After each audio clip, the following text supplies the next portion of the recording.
MTN News, this is Montana This Morning. Protesters demand an end to the Israel-Hamas war. I'm Tina Kraus with new negotiations aimed at getting Israeli hostages out of Gaza. And hundreds of conservatives met at the University of Montana campus this weekend. We'll take you to the event and what protesters had to say outside.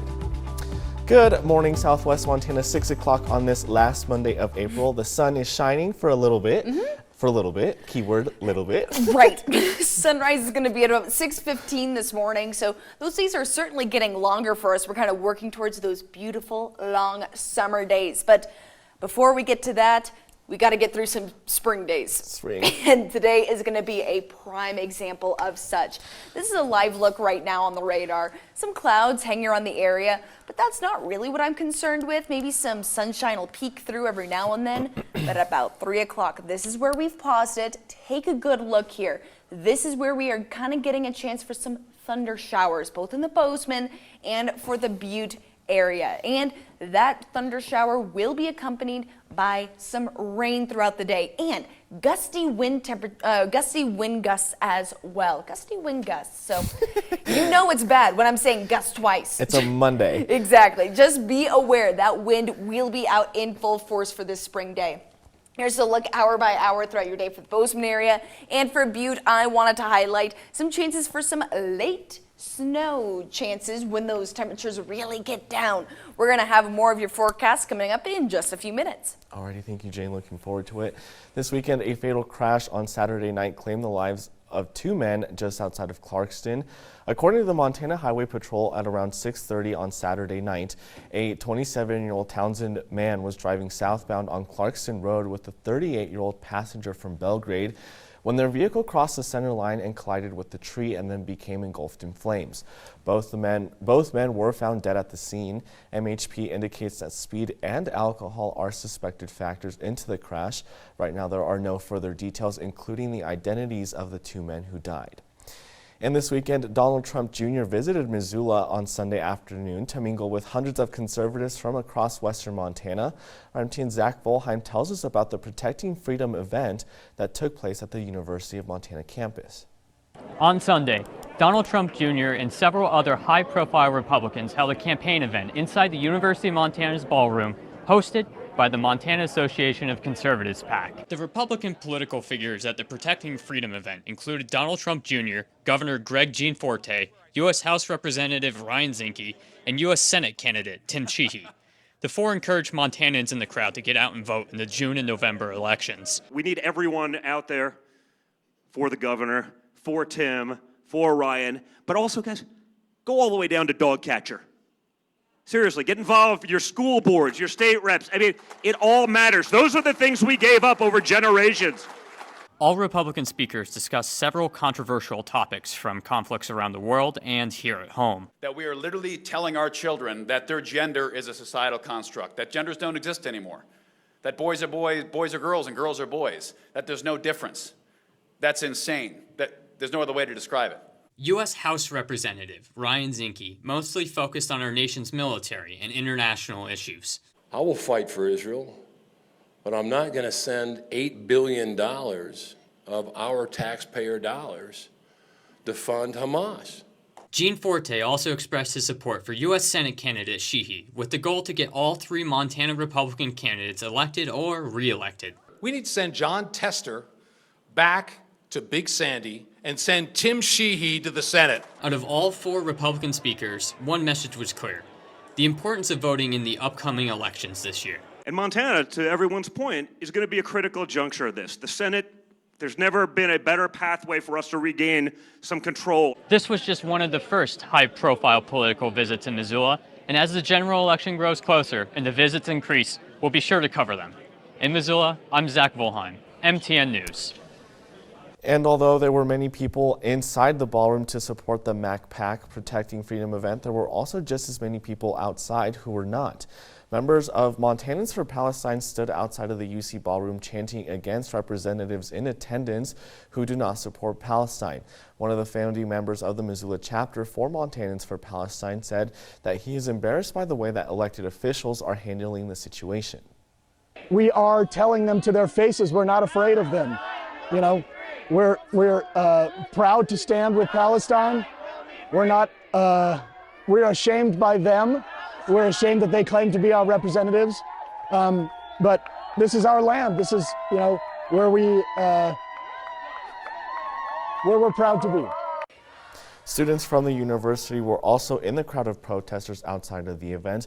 Coming up in the next half hour, we'll have more on what those students had to say.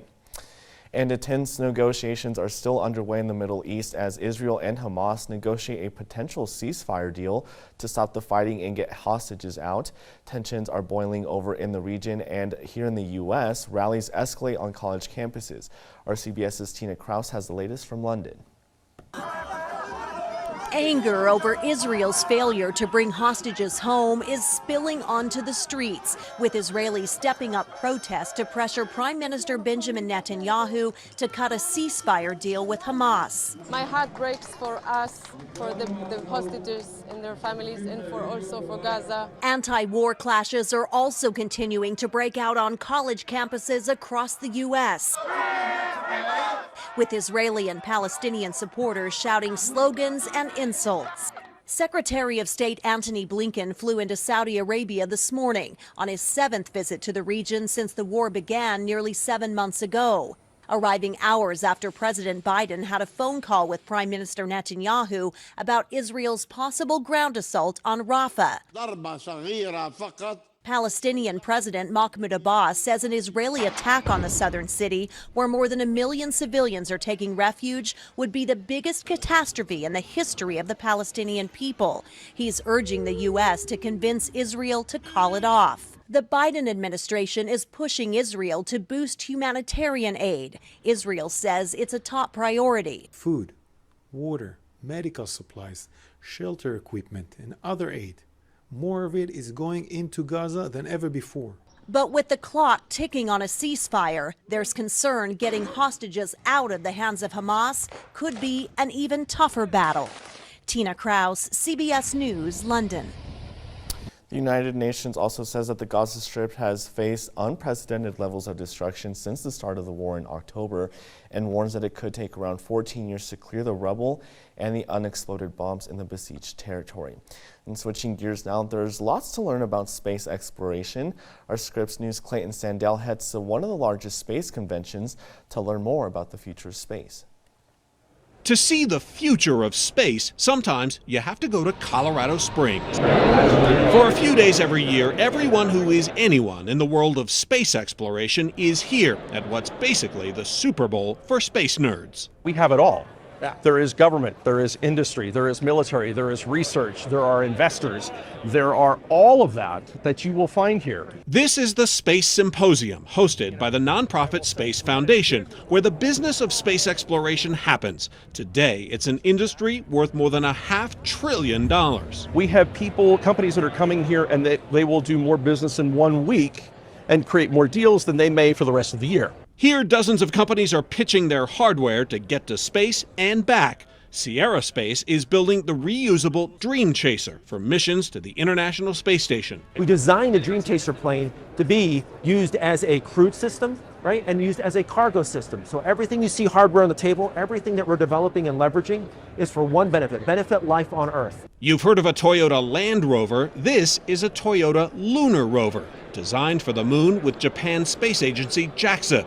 From earth science to spacesuits. All these buttons here are for like cooling. To even high-tech parachutes. It's about 5 times the strength of nylon and about half the weight. Space is booming, with a record 223 launches last year, and the most people in space at one time, 20. SpaceX, which pioneered reusable rockets, reflects a greater push toward sustainability in space, as companies look for technology that can be recycled, making space exploration cheaper. Former NASA astronaut Franklin Chang Diaz went to space 7 times. He's now developing an electric rocket and looking forward to the days when humans go back to the moon and on to Mars. And then we don't want to stop at Mars. We want to go to the moons of Jupiter and the moons of Saturn, and we want to see what's there, and eventually having access to the entire solar system. And with around 10,000 satellites and countless pieces of space junk, Earth orbit is getting crowded. Dan Sepperly's company is tracking it all in real time. These are all the SpaceX internet satellites. As humans look to the future, space companies say space exploration is already helping advance medicine, technology, and communications, part of what Separately calls a second space race. This time it's commercial. The first, it was all like national prestige, it was exploration, it was going to the moon. Now it's actually economic. It is plugging space into our day-to-day lives here on the surface of the Earth. Clayton Sandell, Scripps News, Colorado Springs. I want to go to space so I bad. do too. I think it'd be so cool. I mean, the unknown out there. A lot of cool stuff going I on. want to see Earth from the moon. Yeah, why not? That'd be cool. All right, I have some pretty fun video to show you. Okay. This one from Japan. Ooh, as sticking on Earth for this one. Yeah, sticking on Earth as the city celebrates the 70th anniversary of Godzilla. Oh, he looks good for 70. Yeah, true. They projected Godzilla onto the Tokyo Metropolitan Government Building, which is 100 meters tall. Whoa. So he was climbing, not the Empire State Building climbing, but he was up there. No. Pretty sweet to see that the projection took place there. So I don't know. Something about Godzilla is terrifying to me. Really? You have a fear of Godzilla? Yeah, I don't know. I think like I did not have like King Kong kind of freaks me out, so I'll take that one too. Yeah. Just any animal that's climbing on large buildings. It's true. Spooky. Yeah. Anything Spooky, scaling a large building, I get a little nervous about. All right, time for us to take a quick break. Jane will have your full forecast coming right up. And we'll take a closer look at how mental health is also impacting the lives of Americans and how it might take time away from the things that we do in our day-to-day.